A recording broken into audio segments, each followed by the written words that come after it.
प्रभु ऋषभ जहाँ जन्मे में, खेले जहाँ बचपन में, मरुदेवी के आंगन में, वह नगरी अयोध्या है। प्रभु ऋषभ जहाँ जन्मे, खेले जहाँ बचपन में, मरुदेवी के आंगन में, वह नगरी अयोध्या है। जहाँ राज किया प्रभु ने, जहाँ त्याग किया प्रभु ने, चले तप करने वन में, वह नगरी अयोध्या है। जहाँ राज किया प्रभु ने, जहाँ त्याग किया प्रभु ने, चले तप करने वन में, वह नगरी अयोध्या है। जय बोलिए शाश्वत जन्मभूमि अयोध्या तीर्थ क्षेत्र की जय। जय बोलिए देवाधिदेव 1008 श्री ऋषभ देव भगवान की जय। जय बोलिए चारित्र चक्रवर्ती प्रथमाचार्य श्री शांति सागर जी महाराज की जय। जय बोलिए चारित्र चूड़ामणि आचार्य श्री वीर सागर जी महाराज की जय। जय बोलिए भारत गौरव दिव्य शक्ति गणनी प्रमुख कारिका शिरोमणि श्री ज्ञानमती माता जी की जय। बंधुओं, 3:30 बजे का समय हो गया है और प्रतिदिन की भांति आप लोग शाश्वत तीर्थ अयोध्या से जुड़े हुए हैं। आज भगवान अभिनंदन नाथ जिनका जन्म अयोध्या में हुआ है, उनका आज केवल ज्ञान कल्याणक दिवस है। और यहाँ जहाँ पर पूज्य माता जी विराजमान है रायगंज मंदिर बड़ी मूर्ति परिसर में, वहाँ से कुछ ही दूर पर ये भगवान अभिनंदन नाथ की जन्म टोंक है, जहाँ पर भगवान की बहुत ही सुंदर मनोहारी प्रतिमा पूज्य माता जी की प्रेरणानुसार विराजमान की गई हैं। बहुत सुंदर मंदिर का निर्माण वहाँ पर किया गया है और जो प्राचीन चरण टोंक के ऊपर विराजमान थे उनको यथावत रखा गया है, उनमें कोई भी परिवर्तन नहीं किया गया है। तो पूज्य गणनी श्री ज्ञानमती माता जी और पूज्य प्रज्ञाश्रमणी श्री चंदनामती माता जी आज भगवान के केवल ज्ञान कल्याणक दिवस के अवसर पर उस टोंक की वंदना करने के लिए, भगवान की वंदना करने के लिए आज वहाँ टोंक पर पधारे हैं। कुछ ही क्षणों में पूज्य माता जी का आगमन यहाँ पर होगा। उसके बाद हम सबको पूज्य माता जी के दर्शन प्रतिदिन की भांति आपको उपलब्ध हो पाएंगे। और आपको ये ध्यान रखना है कि इस समय कड़ाके की ठंड अयोध्या इस महानगर में, अब चूंकि ये महानगर इसलिए हो गया है कि आज ये देश विदेश के अंदर पहले से भी कहीं ज़्यादा विख्यात होकर के अयोध्या आज एक स्वर्णिम इतिहास के रूप में विश्व पटल पर अंकित हो गया है और धीरे धीरे नगर से महानगर की ओर अपने कदम ये बढ़ा रहा है। बहुत बड़ा एयरपोर्ट यहाँ बन चुका है और भी जितनी भी वाहन की सुविधाएं हैं वो सब हो चुकी हैं। लाखों की संख्या में लोग रामलला के दर्शन करने के लिए यहाँ पर आ रहे हैं। उसी के साथ साथ हमको हमेशा ये ध्यान रखना है कि जैन संस्कृति का ये आद्य केंद्र जो ऋषभदेव भगवान की जन्मभूमि और शाश्वत रूप से जो अनादि काल से तीर्थंकर भगवंतों की जन्मभूमि के रूप में ये जो तीर्थ चला आया है अयोध्या, वो एक जैन संस्कृति का केंद्र हमेशा से है, रहेगा और आने वाले समय में भी इसको हमेशा इसकी कीर्ति को हमको सबको जितने भी जैन समाज के सदस्य हैं उनको भी प्रचारित प्रसारित करते हुए अपने प्रयास को हमेशा जारी रखना है, चूँकि ये आद्य भूमि तीर्थंकर भगवंतों की आद्य भूमि ये रही है। आज आपको मैं थोड़ा सा संस्कृत व्याकरण की ओर कुछ मैं उसको हम आपस में मिलकर के थोड़ा उसको रिवाइज करते हैं, चूँकि आपकी परीक्षा होनी है। 31 जनवरी का पूज्य माता जी ने घोषित किया है। पूज्य चंदामती माता जी के मुखारविंद से हम सब लोग यहाँ पर संस्कृत व्याकरण का अध्ययन कर रहे हैं। 31 जनवरी को आपकी परीक्षा होनी है। जैसे कि आपको पता है 20 क्वेश्चन रहेंगे, प्रत्येक के उसमें से 4 ऑप्शन में से एक सही ऑप्शन पर आपको अपने फॉर्म में भर करके निशान लगाना रहेगा और आपके पास जो कंप्यूटर के माध्यम से परीक्षा होती है प्रतिदिन प्रति बार जैसे आप परीक्षा देते हैं वैसे ही आपको इस परीक्षा में भाग लेना है। तो मैं केवल कुछ वाक्यों के माध्यम से उसको रिवाइज करने का प्रयास करती हूँ। सबसे पहले हमने पढ़ा था सिद्धो वर्ण समाम नायः, यानी कि जो वर्णों का समुदाय है वो अनादिकाल से सिद्ध है। जो वर्ण हैं वो हमेशा से चले आए हैं और हमेशा निरंतर चलते रहेंगे, इसमें कभी भी कोई स्खलन नहीं हो सकता है, पहली बात। दूसरी बात हमको बताई गई उस जो वर्णों का समुदाय है उसमें से पहले जो 14 हैं उनकी स्वर संज्ञा है। सबसे पहले जो 14 हैं उनकी स्वर संज्ञा है। तो आपको इसलिए मैं रिवाइज करने का प्रयास कर रही हूँ क्योंकि इसी में से आपके लिए प्रश्न आएंगे, तो उन प्रश्नों को आपको अगर आपको याद रहेगा तो आपको फ़ायदा भी होगा, प्रैक्टिकल लाभ भी होगा और परीक्षा में भी आप उत्तीर्णता को प्राप्त कर सकेंगे। तो पहले जो 14 हैं उनकी संज्ञा स्वर है और उसमें से जो प्रारंभ के 10 हैं उनकी समान संज्ञा है। हमने पढ़ा था 10 समानः, समान संज्ञा है। 14 में से पहले के जो 10 हैं उनकी समान संज्ञा है। तो जो समान संज्ञा वाले होते हैं उनमें से दो दो वर्ण आपस में सवर्णी होते हैं, जैसे कि अ आ ये आपस में सवर्ण है, ई इसी प्रकार से अ आ ई उ री री, ऐसे करके ये जो 10 वर्ण हैं वो समान संज्ञा वाले हैं और उनमें से आपस में सवर्णता होती है। तो ये इसमें से कोई ना कोई प्रश्न आपको मिल सकता है। तो आप अगर सूत्र भी याद ना कर पाएँ, वैसे तो ये बहुत ही आसान सूत्र है, तो आप जो है उन सूत्रों को याद भी करने का प्रयास करेंगे तो बहुत अच्छा है। लेकिन अगर आप ध्यान भी रख लेंगे कि इसमें हमको बात क्या बताई गई है तो बहुत अच्छी बात होगी। उसके बाद बताया कि ऋकार और लिकार भी आपस में सवर्ण होते हैं। उसके बाद हमको जो मुख्य बात याद रखनी है, एक आई थी नामी संज्ञा। नामी संज्ञा का मतलब ये था कि जो अवर्ण है, यानी कि अवर्ण का मतलब होता है ए अ और आ, जो अवर्ण है उनको छोड़ करके बाकी के जो 12 स्वर हैं उन सबको उनकी क्या है नामी संज्ञा है। ध्यान क्या रखना है हमको कि अवर्ण को छोड़ करके 14 स्वरों में से पहले के अवर्ण को छोड़ करके बाकी बचे हुए जो 12 स्वर हैं उनकी नामी संज्ञा है। स्वरो वर्ण वर्जो नामी, अवर्ण को छोड़कर शेष स्वर नामी संज्ञक होते हैं। तो ये बात एक प्रश्न इसमें से भी हो सकता है कि नामी संज्ञा किनकी होती है। 14 स्वरों में से जो 12 स्वर हैं उनकी नामी संज्ञा होती है। उसी प्रकार से जो एकारादीनी संध्यक्षराणी ए ऐ ओ औ, ऐसे जो 4 अक्षर हैं उनकी संध्यक्षर संज्ञा है और ये जो संध्यक्षर होते हैं वो हमेशा दीर्घ होते हैं। केवल कुछ सूत्रों को रिवाइज करने का प्रयास किया जा रहा है, चूँकि पूज्य माता जी ने सारा मैटर हमारे लिए उपलब्ध किया ही है, लेकिन हमको मुख्य बातें याद रखनी है। उसमें से जो व्यंजन होते हैं 33 व्यंजन होते हैं उनको हम 5 वर्गों के अंदर विभाजित किया गया है। और जैसे कवर्ग, चवर्ग, टवर्ग, तवर्ग और पवर्ग, ऐसे जो 5 वर्ग बनाए गए हैं उन वर्णों के वो 33 व्यंजन होते हैं। और उसके अंदर से बात हमको ये ध्यान रखनी है कि जो वर्ग होते हैं उनके प्रथम द्वितीय अक्षर और श स और स ये अक्षर अघोष कहलाते हैं। इसमें आपको थोड़ा सा कन्फ्यूजन ना हो, इस बात को ध्यान रखना है कि प्रत्येक जो 5 वर्ग बनाए गए हैं उनमें से प्रथम जो 2 अक्षर हैं उनको क्या कहते हैं, अघोष कहते हैं। और साथ में श, श और स ऐसे 3 अक्षर वो भी अघोष की श्रेणी में आते हैं। तो अगर प्रश्न हमसे आए कि घोषवान कौन से हैं, अघोष कौन से हैं, तो ऐसा ना हो कि आप घोषवान को अघोष लिख जाएं और अघोष को घोष लिख जाएं। तो हमेशा ध्यान रखेंगे हम कि जो 5 वर्ग हैं उनके जो प्रथम 2 वर्ण होते हैं वो जो है उनकी अघोष संज्ञा होती है और बाकी जो बाद के 5 जो वर्ग और जो वर्ण होते हैं उनकी जो है वो अघोष संज्ञा, उनकी घोषवान को कहलाते हैं। तो इस प्रकार से इन चीज़ों को हमको ध्यान रखना है।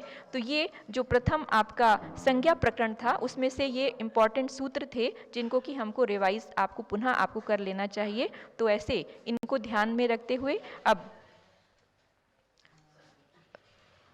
आगे इस कक्षा को हम लेकर के चलेंगे। हमारे मध्य में पूज्य माता जी बस अभी कुछ ही क्षणों में पधारने वाली हैं, उनके दर्शन आपको प्राप्त होंगे। तब तक मैं आपसे एक छोटा सा प्रश्न करती हूँ, उसका उत्तर बताएंगे और यहाँ से उनको अनम्यूट करके आपको अपने प्रश्न का उत्तर देना है। प्रश्न है, घोषवान संज्ञक कौन से, घोषवान जो होते हैं उनके विषय में आपको बताना है कि कौन से अक्षर जो हैं वो घोषवान कहलाते हैं। प्रश्न है कौन से अक्षर घोषवान होते हैं। आपको ये बात का उत्तर देना है। जिनको आता है वो हैंड रेज कर दीजिएगा और यहाँ से बहन जी उनमें से किन्हीं को अनम्यूट करके उनकी माइक की आवाज़ खोलें ताकि जो है उसको दर्शकों के सामने बताया जा सके। प्रश्न है, घोषवान संज्ञक कौन से होते हैं, ये बताना है आप। वंदा में माता जी, जो 5 वर्ग होते हैं उसमें पहले 2 छोड़ दे और बाकी के जो 3 हैं वो गोस्वान शब्द कहलाते हैं। जैसे ग घ ये इसके बाद क और ख छोड़ देंगे, जो ये होंगे ये गोस्वान शब्द। इधर के 3 शब्द अक्षर जो है वो गोस्वान शब्द कहलाते। बताइए, नाम बताइए बहन जी, किनका अनम्यूट किया? निधि जैन, कहाँ से हैं?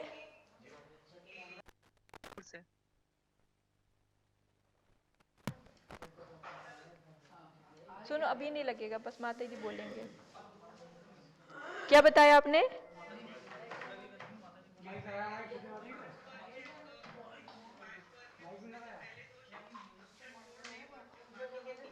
हाँ, बहुत सही बताया आपने कि प्रत्येक वर्ग के पहले के 2 अक्षर छोड़ देंगे और बाकी के जो 3 अक्षर होंगे वो उनकी घोषवान संज्ञा है। जैसे क वर्ग है, उसमें क ख ग घ अंग आता है, तो क ख जो है वो अघोष कहलाते हैं और ग घ और अंग ये जो हैं वो सब घोषवान कहलाते हैं। तो पांचों वर्गों के अंदर इसी प्रकार से आपको ध्यान देना है कि पहले के 2 अक्षर छोड़ देंगे, उनको अघोष कहते हैं, और बाकी के जो 3 अक्षर हैं वो घोषवान कहलाते हैं। बहुत अच्छा आपने प्रयास किया, आपके लिए बहुत बहुत मंगल शुभकामना। इसी प्रकार से आप संस्कृत का अध्ययन करते रहेंगे और 31 तारीख को जो एग्ज़ाम होना है उसके अंदर बहुत धैर्य से आप आराम से उसको समझिएगा। माता जी ने जो भी प्रश्न पत्र आपके लिए बनाया है वो आपको निश्चित रूप से उसके उत्तर प्राप्त होंगे, क्योंकि आपने उसको पढ़ा होगा तो बहुत अच्छी प्रकार से आप उसके उत्तर बता पाएंगे।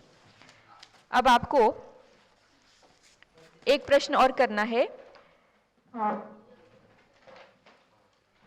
एक आपको माताजी ने सूत्र पढ़ाया था जिसके माध्यम से बताया था कि बहुत ही जरूरी सूत्र है जिसके माध्यम से संधि के अंदर वो हमेशा काम आता है। तो वो सूत्र, उसको अगर आपको कोई याद हो तो बताएंगे। सूत्र जिसके माध्यम से बताया गया था कि जो स्वर रहित व्यंजन है वो अगले स्वर को प्राप्त कर लेता है, बहुत आवश्यक सूत्र है। अगर किसी ने वो सूत्र याद, क्योंकि ये इस बात सूत्र को कई बार रिवाइज किया जाता है, बार बार पढ़ा जाता है जब भी संस्कृत व्याकरण पढ़ते हैं, तो अगर आप में से किसी को वो सूत्र याद हो गया हो तो अपना हैंड रेस कीजिएगा और उसके बाद बताइएगा। स्वर रहित व्यंजन अगले स्वर को प्राप्त कर लेता है। मैंने हिंदी में आपको बता दिया कुछ, क्योंकि 1-2 सूत्र तो हमेशा याद ही करने पड़ेंगे, वो बहुत आवश्यक हैं। तो जिनको याद हो वो बिना देखे अगर बता सकें तो बहुत अच्छा है, नहीं तो ढूंढ करके बताइए। हाँ, किसी का हैंड रेज हुआ तो बताइए। सूत्र है 25वां, व्यंजनम स्वरम पर वर्णम नयेत। आवाज खोल दीजिए। हाँ, लिशा काले जी ने बताया, व्यंजन मस्वरम पर वर्णम नयेत। ये बहुत ही सूत्र ऐसा है जो कि हमेशा पूरी संस्कृत में याद रखना है। आपने याद रखा, बहुत अच्छी बात है। तो व्यंजन मस्वरम परवर्णम नयेत। तो इसी प्रकार से संस्कृत के इस ज्ञान को आप लोग आगे पढ़ते रहिए पूज्य माता जी के मुखारविंद से, और हम सब भी आप लोगों के साथ यहाँ अध्ययन कर रहे हैं, संघ के संगत सभी शिष्य शिष्याएं। तो अब हम पूज्य प्रज्ञा श्रमणी आर्यका रत्नश्री चंदनामती माता जी की ओर चलते हैं। पूज्य माता जी के मुखारविंद से अब आगे की कक्षा यहाँ पर ली जाएगी। सिद्धेभ्या। अच्छा लग रहा है कि जब आप लोग व्याकरण को पढ़ने के लिए काफ़ी प्रयासरत हैं, अपने शब्दों की शुद्धि, ग्रंथों को पढ़ने में रुचि वाले ही इसको पढ़ते हैं। तो अब आगे सूत्र नंबर 54 पर आइएगा। इसमें है अक्षेन्द्रियोर नित्यम। अक्षेन्द्रियोर नित्यम, इस सूत्र का अर्थ है अक्ष और इंद्र के आने पर नियम से गो शब्द के ओ को अव आदेश हो जाता है। तो किस लिए कहा है? ऊपर संधि में विग्रह किया है, विच्छेद किया है। गो प्लस अक्षः, गो प्लस इंद्रः। तो इसके लिए स्पेशल सूत्र बनाया। अर्थात आप इस प्रकार आइए कि गो प्लस अक्षः, तो अब इसको अनतिक्रम्यन विश्लेषित से किया, गा में ओ निकाल दिया, ओ को इस सूत्र से अव हो गया, इसलिए दोबारा नहीं लिखा है, गा के ओ को अव हो गया और प्लस अक्षः, तो अब इसको समानः सवर्णे दीर्घी भवति परश्च लोपम, अव को इधर आ आने पर इस वा को दीर्घ हो गया और इस आ का लोप हो गया, परश्च लोपम कह रहे हैं, इस आ का लोप हो गया, तो बात तो एक ही है लेकिन नियम कानून अलग होते हैं। तो इस आ को आ हो गया तो गवाक्षः बन गया। ये कौन से सूत्र से हुआ? समानः सवर्णे दीर्घी भवति परश्च लोपम, इससे गवाक्षा हो गया। तो क्यों हुआ? क्यों? इस सूत्र से ओ को अव आदेश पूरा पूरा हो गया, ये इसमें कोई विकल्प नहीं है, अर्थात दो तरह के रूप नहीं बनेंगे। अब इसी प्रकार से है गो प्लस इंद्रः, तो गो प्लस इंद्रा में भी क्या है? ग और ओ के ओ को अव आदेश हो गया। ये इस अव आदेश में वह हलंत नहीं है, वह पूरा है, यानी इस वह में से भी आ निकल रहा है। तो ग अव प्लस इंद्रः, तो अब इसमें क्या है? अवर्ण इसमें आ है और अवर्ण इवर्णे ए, तो इसको ए हो गया, तब गवेंद्रः बन गया, अवर्ण इवर्णे ए, इस सूत्र से। बिल्कुल सरल है ना संधि, तो इससे आपको बना लेना है, गवेंद्रः बन गया। तो अक्षेंद्रियोर नित्यम सूत्र ने केवल अक्ष और इंद्र इन दोनों के नियम को विशेष बताया कि अक्ष के साथ में, जब गो के साथ में अक्ष है तो गवाक्षा बन गया, गो के साथ में इंद्र है तो गवेंद्रः बन गया। इनके दोनों के संधि के सूत्र अलग अलग हैं। जब गवाक्षा बना तो समानः सवर्णे दीर्घी भवति परश्च लोपम, और गवेंद्रः बना तो अवर्ण इवर्णे ए, इस प्रकार से ये बन गया। अब आगे चलते हैं कि इसमें है ते प्लस आहु, तस्मै प्लस आसनम, पटो प्लस इह, असा प्लस इंदु। टाइम क्या हुआ? इसमें आपको अब केवल 4-5 सूत्रों की बात रह गई है, तो कल मैं इसको और आगे आपके लिए ले चलूंगी।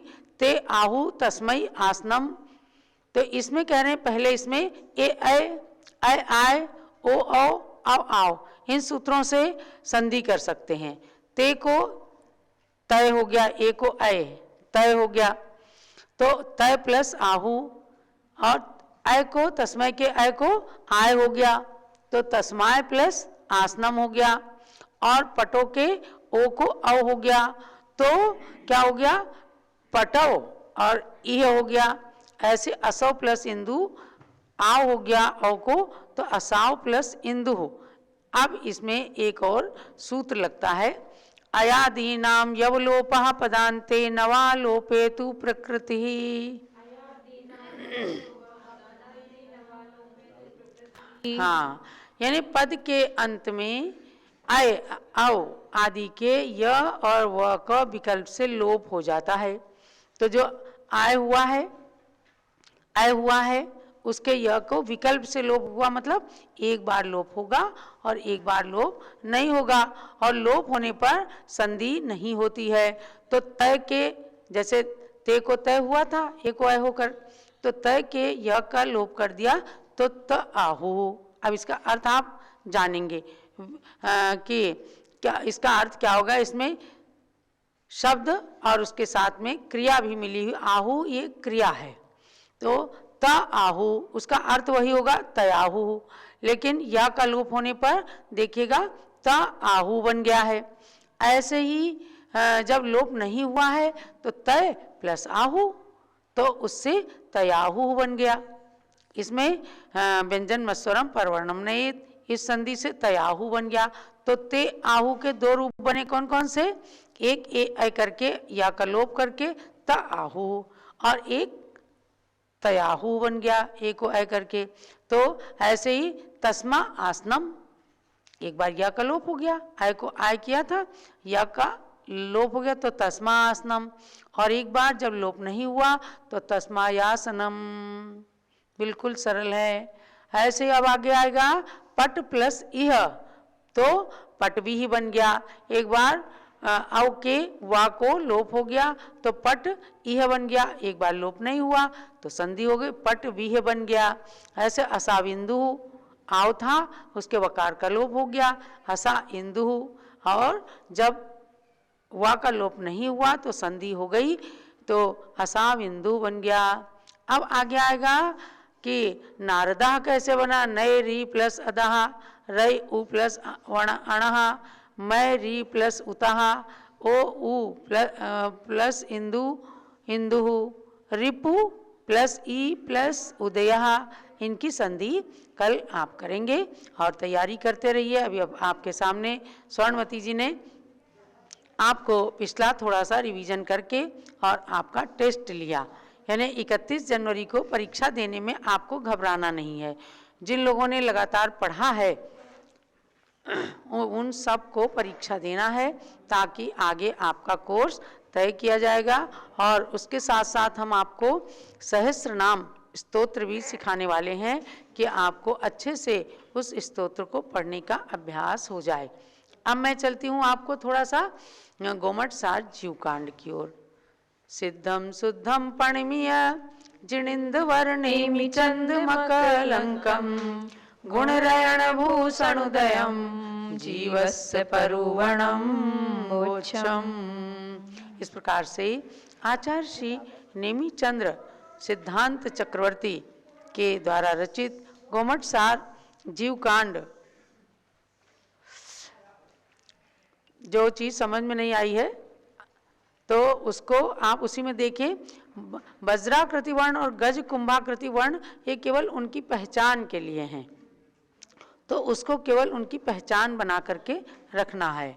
और संस्कृत भाषा और प्राकृत भाषा लघु भाषा है अथवा महाभाषा, तो आप 718 भाषा में भगवान की दिव्य ध्वनि गिरी, जिनमें 18 भाषाएं महाभाषा और 700 भाषाएं लघु भाषा रही हैं। संस्कृत और प्राकृत समझो कि महाभाषा के अंदर ही है, क्योंकि भगवान की दिव्य ध्वनि को सुनने से भी पहले गौतम गणधर स्वामी ने संस्कृत में भगवान के पास में चैत्य भक्ति का उच्चारण किया था। पुनः प्राकृत के अंदर गणधर वाले मंत्र का भी उच्चारण गौतम स्वामी ने किया था। ये सब भाषाएं हमारी हैं और प्राचीन हैं। अब आप मनुष्य गति पर आएंगे। गोमट सार जीवकांड के अंदर मनुष्य गति पेज नंबर 55 है, गाथा नंबर 49।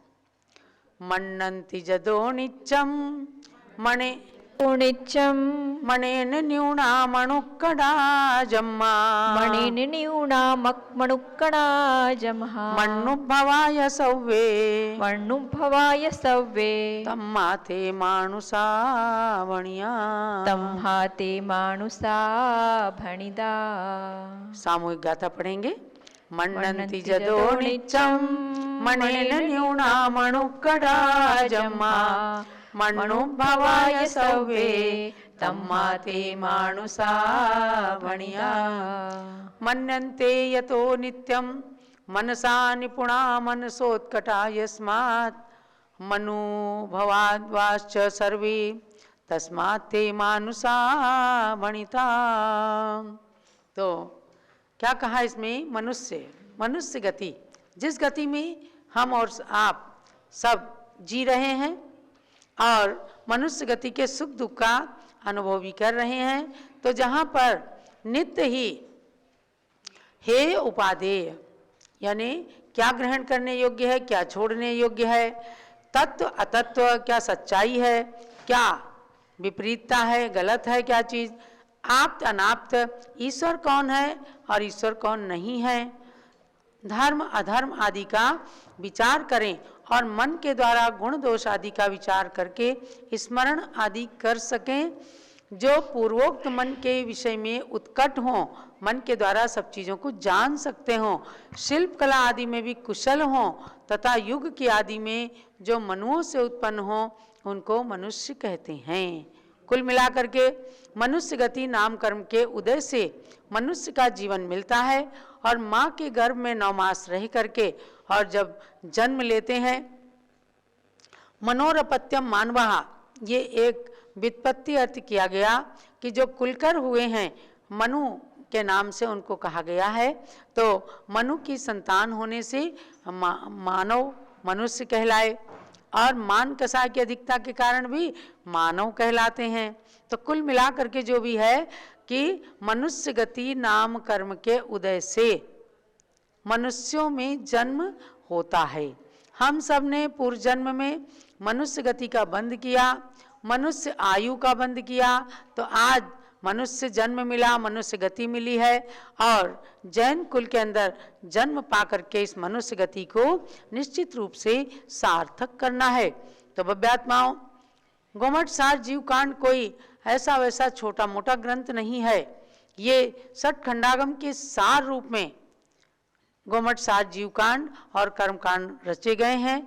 इनमें से गोमठ सार जीव कांड का अध्ययन आप कर रहे हैं और उसमें मार्गणाओं के अंदर सबसे पहले गति मार्गणा आई है 14 मार्गणाओं में, और गति में भी 4 गतियों में मनुष्य गति का नाम सुन लिया आपने, जान लिया, और मनुष्य गति एक चौराहे के रूप में है। इस गति से चाहे तो आप पाप करके नरक और तिर्यंच में जा सकते हैं, चाहे तो पुण्य करके मनुष्य और देव गति को प्राप्त कर सकते हैं। तो हमें पुण्य करना है, पापों से बचना है, मनुष्य गति को सार्थक करना है।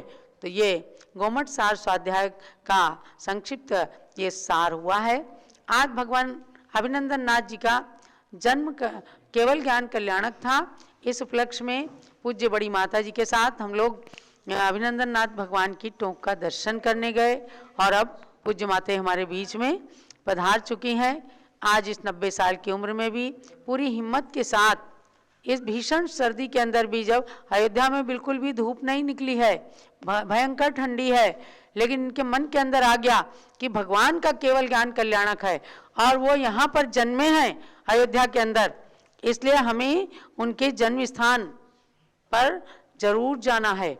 यहीं पर भगवान के 4 कल्याणक हुए हैं, तो अयोध्या ही भगवान अभिनंदन नाथ की केवल ज्ञान भूमि भी है, इसलिए उसके दर्शन करके वहाँ प्राचीन चरण विराजमान हैं, भगवान की सुंदर प्रतिमा विराजमान है, उनके दर्शन करके आज बहुत ही प्रसन्नता की अनुभूति हुई और भगवान अभिनंदन नाथ निश्चित रूप से ऐसी शक्ति प्रदान करेंगे कि पूज्य गण्य ज्ञानवती माता जी हमेशा स्वस्थ रहें और आप सबको, हम सबको अपनी वरदायिनी छाया प्रदान करती रहें। आने वाले समस्त भव्यात्माओं को खूब अपना आशीर्वाद देती रहें। हमारे बीच में आए थे भट्टारक जी श्रवण बेलगोला के, 3 दिन तक लगातार उन्होंने खूब अच्छे से पूज्य माता का आशीर्वाद लिया। 1-1 घंटे तक